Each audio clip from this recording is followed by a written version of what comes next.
important.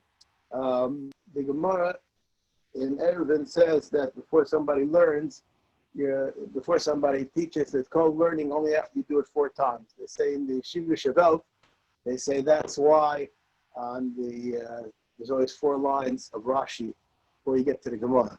Because you don't even get to the Gemara until you do it 4 times. That's the Yeshivish joke about this Maimer Chazal. But the Medrash says, I don't know if it's a Sifra, says that Rabbi Akiva would not say a shir until he reviewed it 4 times. So it's such an idea, person has to be prepared. This halacha that we're going to learn today about the Baal Kaira, being prepared. Now I will just mention, if you look throughout Shulchan Aruch, not necessarily in the Shulchan Aruch itself, but the Mefarshei Shulchan Aruch, in all things, that really demands that a person be prepared. A person is supposed to prepare for the last Seder, a person is supposed to prepare for Rosh Hashanah and Tzilas. A person is not supposed to daven on the fly, as they say where I come from. You're supposed to be prepared, you're supposed to review it in advance, you're supposed to be shogel reficha. Now, that's a nice idea. I don't know if so many people actually do that, but that's the halacha which we're going to, that's the central halacha which we're going to be learning over here today. Kuf Lamed Tesif Aleph. The Makom Shenadu Sha'ola Atzmo Kayer B'Kol Ram.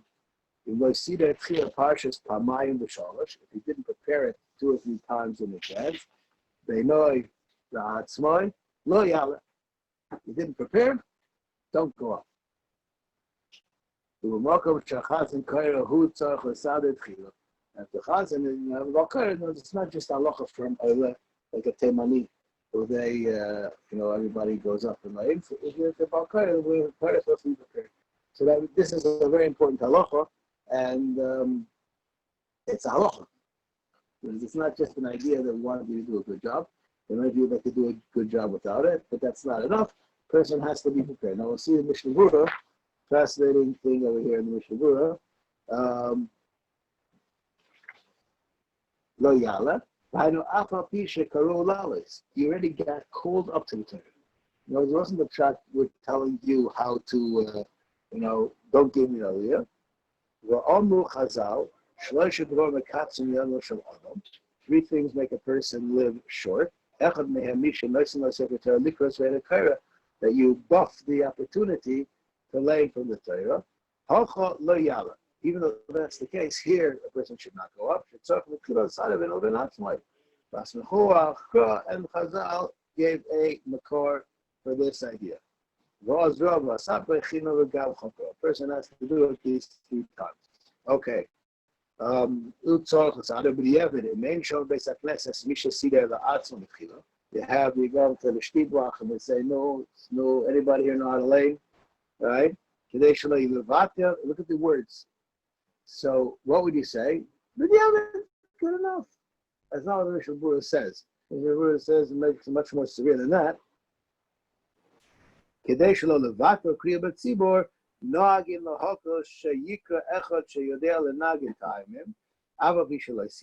get a guy who knows how to lay. And you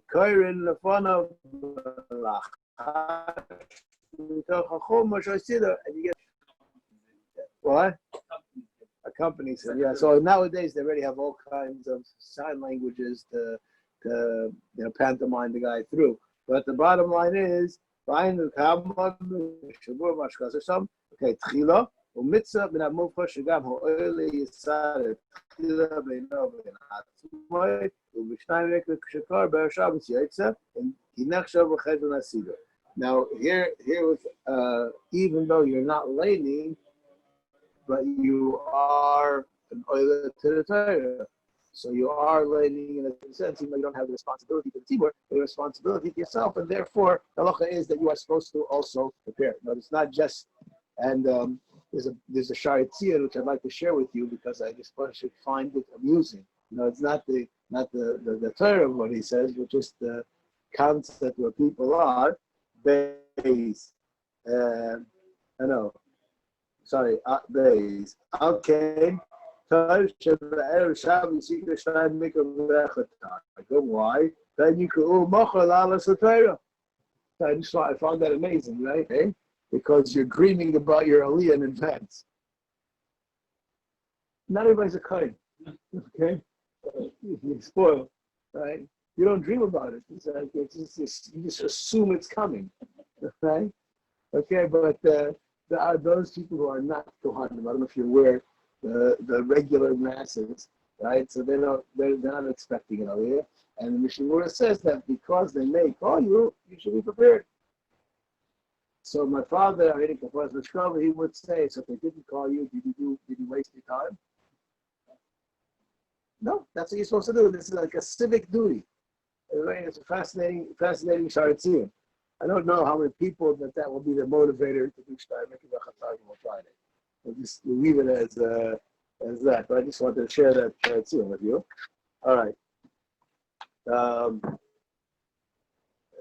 we? Chila. Okay, we did it. Fine. Halacha Beis. Mi she'en yodea likros, tzarich limchos biyado shelo yala lesefer Torah. Somebody doesn't know how to lay, should let him do it. V'mtzichim lazeh she'en yodea likros, and we need to give him an aliyah anyways, even though he doesn't know how to lay. Why? The fishu kohen or levi, vein shalach metzulah. So we're stuck with this rotten apple, so to speak. If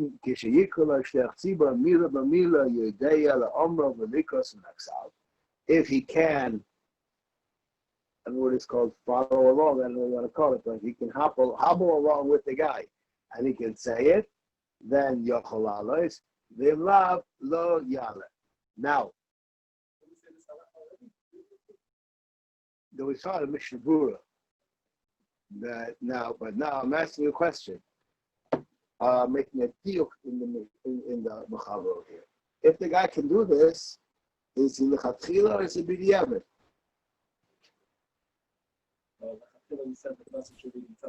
He's b'diavad. That's what we said. We're stuck. That's what the Machalo over here said, right? Right. So why is it b'diavad? Because he shouldn't be up there. Right, exactly. A person is supposed to be prepared. That's all. So it's not only a question of how the tzibur is going to be able to bear with you, if you want to use that terminology. You're supposed to be prepared. It's not, that's all. Okay. Says the Mishnah Berurah.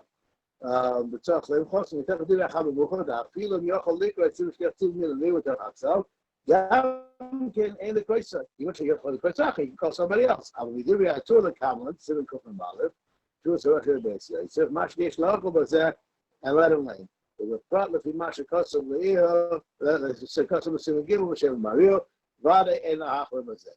Now we're going to see. Well, I discussed on Shavuos night. I don't know anybody was here for that share that I gave on Shavuos night. But this has to do with the share we gave on Shavuos night. We're going to deal with this in a minute. Okay. Sif Gimel. There are always people that complain. Anybody who has a job of power, people always complain that he abuses his job. That's a given. If you don't know what I'm talking about, speak to any child and they'll tell you about their parents, right? That they abuse their child of power, right? But you don't know what I'm talking about, right? But that's par for the course, right? And not that it should be, but that's what's going on. They're always choshed. The Medrash says about Moshe Rabbeinu, they're choshed him for all kinds of things. Not only that, and just read this week's parsha, 2 weeks ago, HaKadosh Baruch Hu tells Moshe and Aaron, and everybody knows about it, that Moshe is on up in Adama and he's Nemon, and here Korach says that he made it all up. It's like 2 weeks ago, we got all together what's going on. Anyways, HaKadosh Baruch Hu said it. It wasn't that he said it, that he said it about himself. HaKadosh Baruch Hu said it. Anyways, so we have over here an issue. Don't take an aliyah unless you're asked to take one. Otherwise, people are going to be meranim. They're going to say negative things behind your back. The Chaber says that the person who is in charge, he can do that.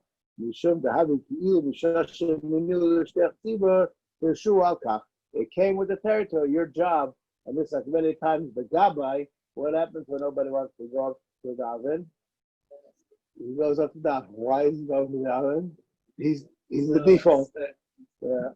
All right. But that's not called without rishus. No, that's part of his job. So you always have some kind of a charade that we play that makes it their covered. That the person doesn't go up by himself, but he's asked to go up and then he goes up.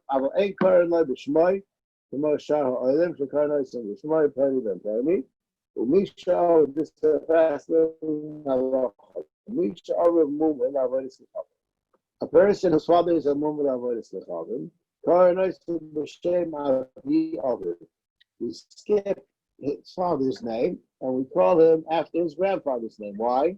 Because he doesn't exist, so to speak. The mumul doesn't exist. We cut him out of our site, so to speak. I will not.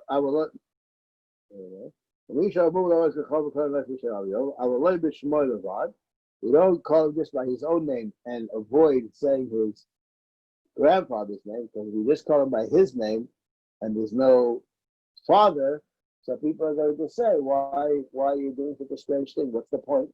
And you're going to have to say that the reason why is because his father's a mummer, and then this guy's going to be embarrassed. So just because his father's a mummer doesn't give us a right to embarrass this guy. So therefore we make a fictitious name called the grandfather. Even though it's true, it's Ben, but it's a Ben, and that's what we call him up.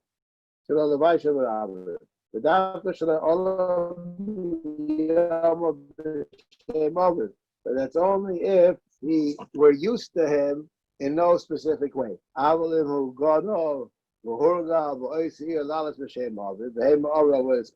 Everybody knows one day Sammy went off the derech and he became a Christian, right? So everybody knows Sammy's boy. He's already 25 years old, so he was always called something Ben this guy. So then we call him with his father's name. Why? As a person, but that's how he's known.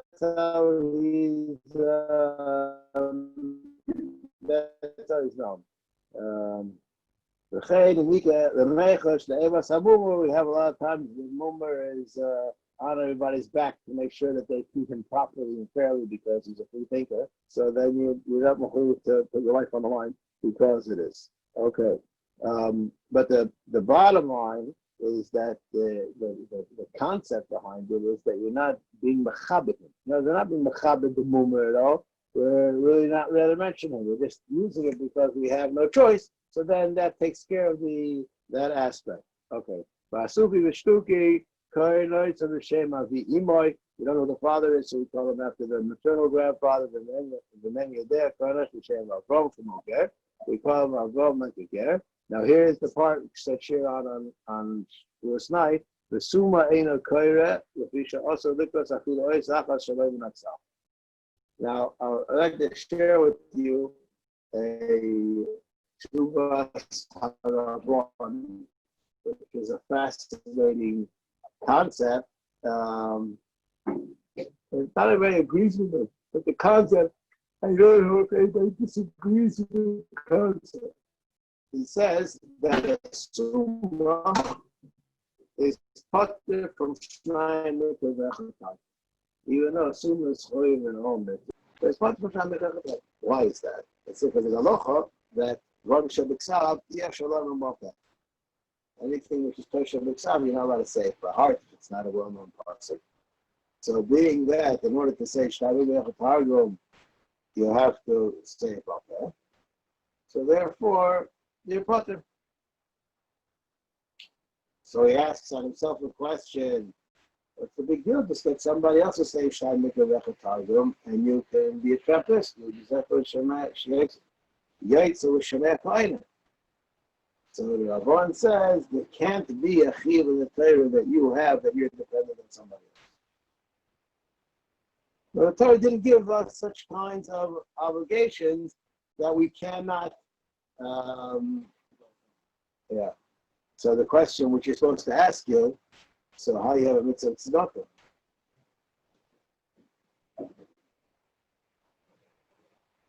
So Well, when I answer that question, without an ani, you can't do it. that's my question. That's not an answer. Is it a supposed to take tzedakah? Okay, well, it says not to take. Anybody want to answer the question? You're mafkir your nechasim. I didn't hear what you said. You what? You're mafkir your nechasim. And then you can take stuff yourself. In order to take payah, yeah. Yeah, no, but I want to know a person is a rich person and he wants to give stuff. Could I have a mitzvah of giving stuff if I have to have an army to receive it?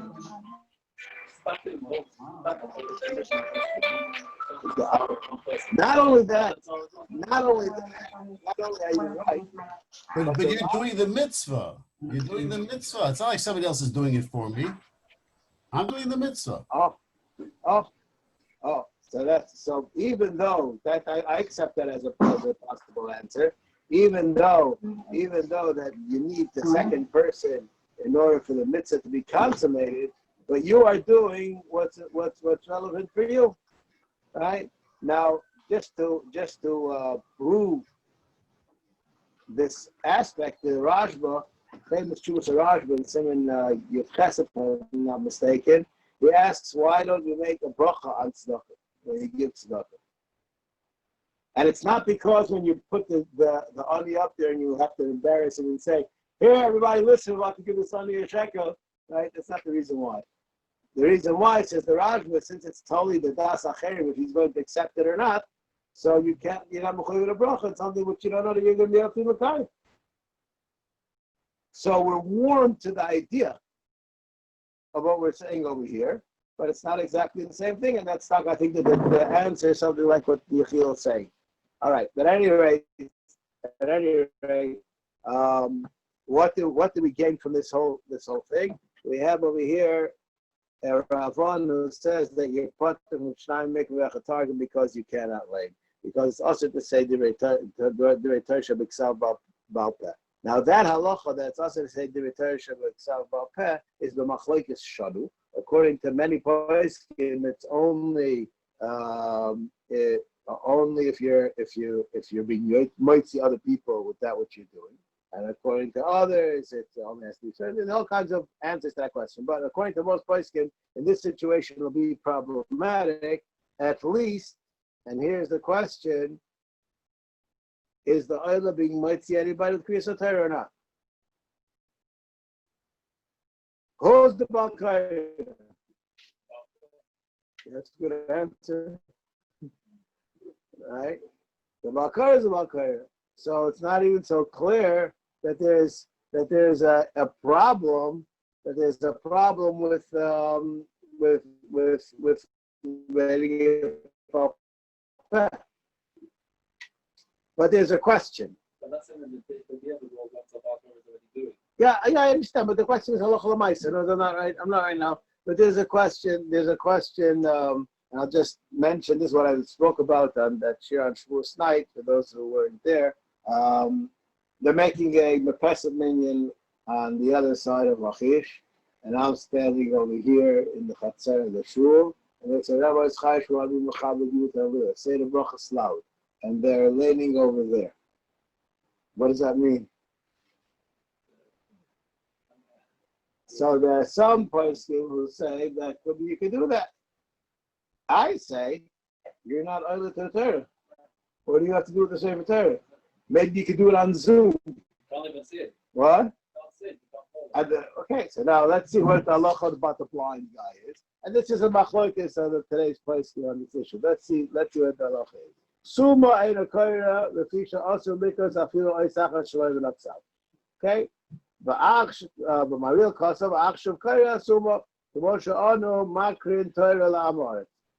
Those of you, since I'm speaking English, I imagine that all of you were in Chutz La'aretz, and you've all seen many people who got the aliyah to the Torah, and to say that they broke their feet, that would be nice, right? So the meaning of Chutz La'aretz, I think we're all familiar, is that you give a guy an aliyah, even if he can't read Hebrew, the cloud. Yeah, but not only that. I don't really know what happens here with an Israeli. If you tell them to look at a secretary, how well they can read it. Can they read it? I'm not so. What? You know, it's like I find it amusing. You know, I hear people speaking. You know, some people speak Litvish Yiddish. I don't understand. It's all the same thing, just a little bit with a different accent. But sometimes I hear Sephardi speaking it, and I can't understand what he's talking about. I just can't understand it. Isn't that not? The accent is so heavy that I just can't understand it, right? So, you know, it could well be that those oisias, that they look a little bit different, throw the person off and he can't read it. I'm not so convinced that the average Shiloni can read it at secretary. Do you have any idea? You know, some of the bright guys can, and the not so bright guys can't. That's what I'd imagine. You know, the word is bright, but there's some kind of. Anybody know? Anyway, all right, let's go right there.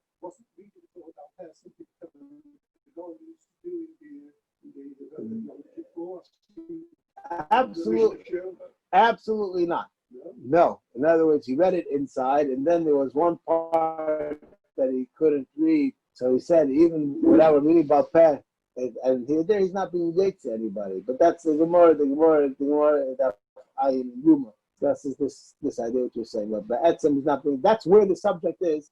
On that Gemara. That's where it is. Yuma Dafai. Maybe afterwards I'll take a look and see what it says over there. Okay. So says the Mario says it's okay. Let's see the Mishnah Berurah.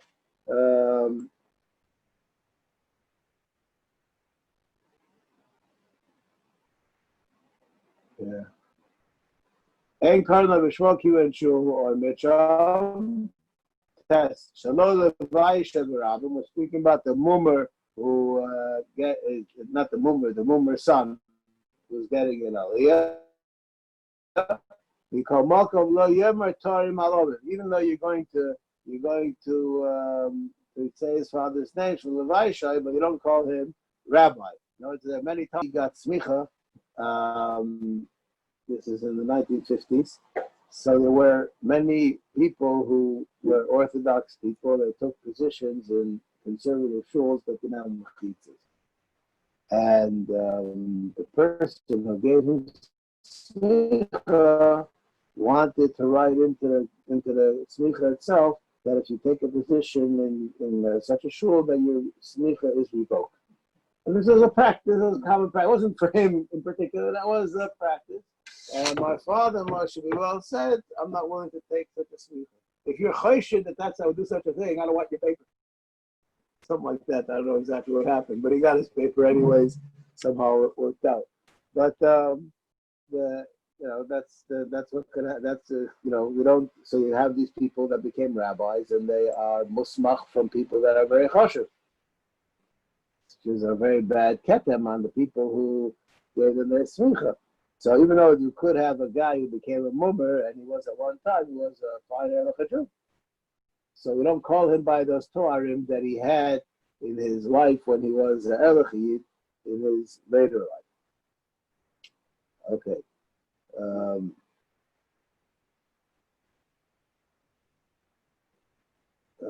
Okay.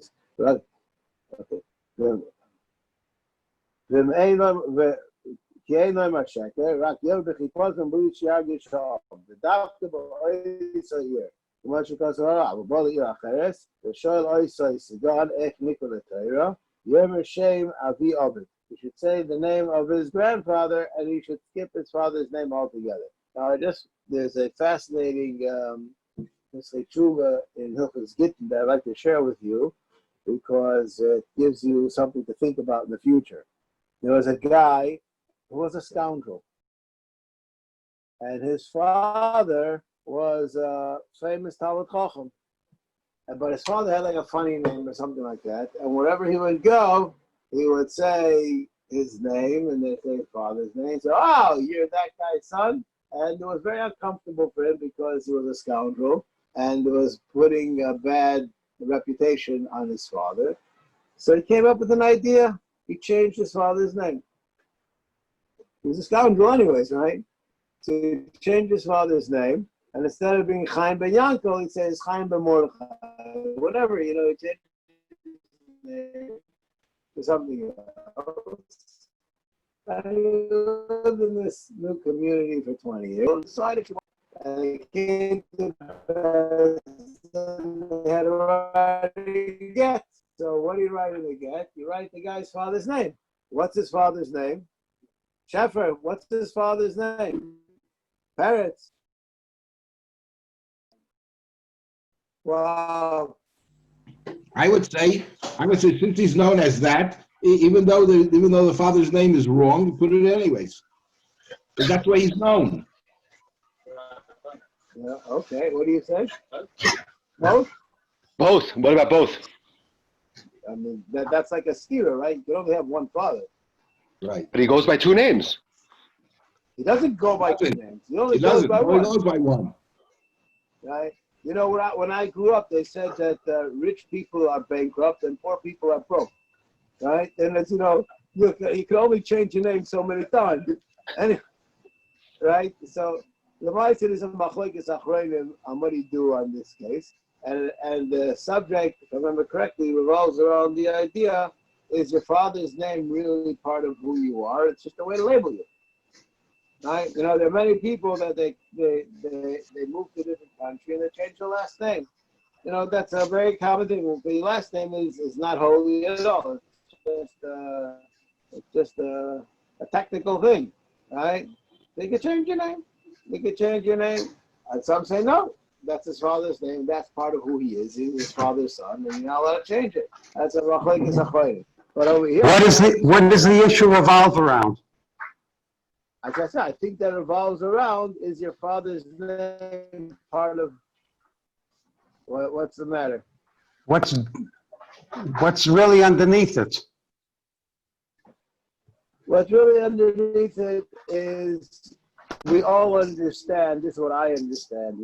I'll tell you a little bit off field. This is fascinating. There's a Chuvas Chassam Sefer also in Gittin about a person who's adopted. What's the halacha? They wrote his adopted father's name in the get.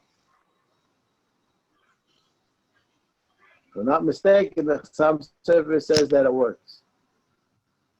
Now, it doesn't work so easily like you think. If I remember correctly, there's a famous Shlomo Kluger. There's a lot of interesting things we can hear today. Shlomo Kluger in Siman Aleph and Even Ezer discusses a person who's Megadol or Yosef in his house if he's Makayim Puravu. Because Chazal say it's Gilu Yoga. So maybe he's Makayim Puravu. Before, what do you say to that? Huh? That's an interesting thought.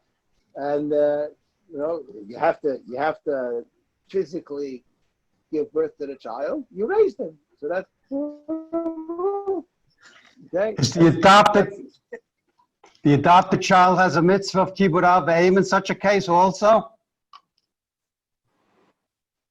I don't know. No, the answer to the question is Vada, technically not, but Ezekiel has some level of kibbud av v'eim, and that there's actually many tshuvas written about him sitting shiva and all kinds of things. It's not so pashut, but the pashtus is the answer is no. You're not Makayim Puravu if you're Megadol Yosem, and you're not Makai and there's no Chilo Kibbud Avei. That's the pashtus, but it's not so clear that it's so simple. That's all. That's what I was pointing out. I didn't say that's the accepted shot. So here we have your Can he get parent. called with his Rebbe's name? That doesn't say anything about that. I can't remember anybody says anything about that. But that's the idea. The idea is definitely does definitely exist. So the answer to everybody understands that who your father is actually part of who you are, your neshama, etc. But that's not the reason that we're calling you like that. The reason we're calling you like that is just an easy way to know who you are, who we're discussing, and that's why I think that's what that machlokes is dependent on. But at any rate, the Mishnah over here says that you should not give him any Taharis. And you should call by his grandfather's name. Okay, fine. You don't know who he is, then we call him Ben Avrohom. One going it's aticha just like one does big get. Achshav karesuma. The time, why is that? Even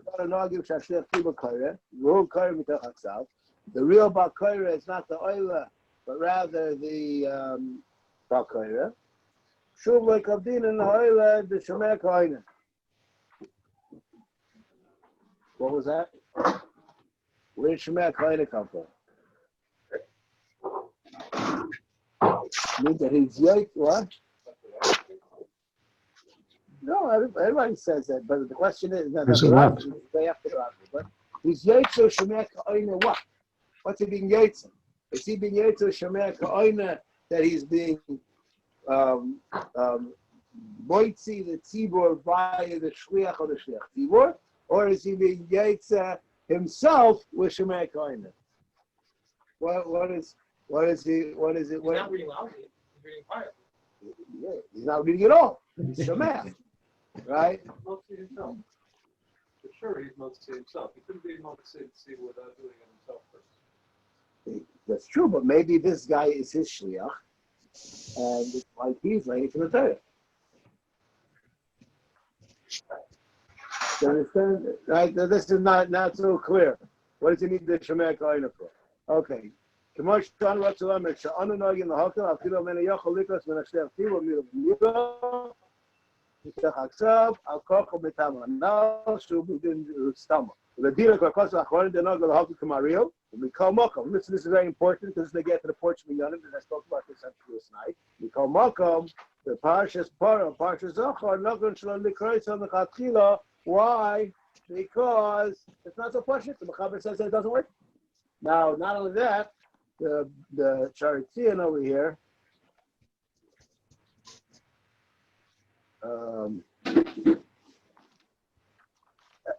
why are we Mako? We Mako because that could be the guy's never going to get an aliyah. So that doesn't apply also on Porch Minyanim. Hopefully one day we're going to get out of the Porch Minyanim, which we, at least over here, we already got out of them in time. Right? So, but to have the guy from far away to do this is a very big deal. And then we have to discuss. That's when we discuss the other aspect of which is worse to be able to have the same guy get all the aliyah. Okay, we'll stop over here.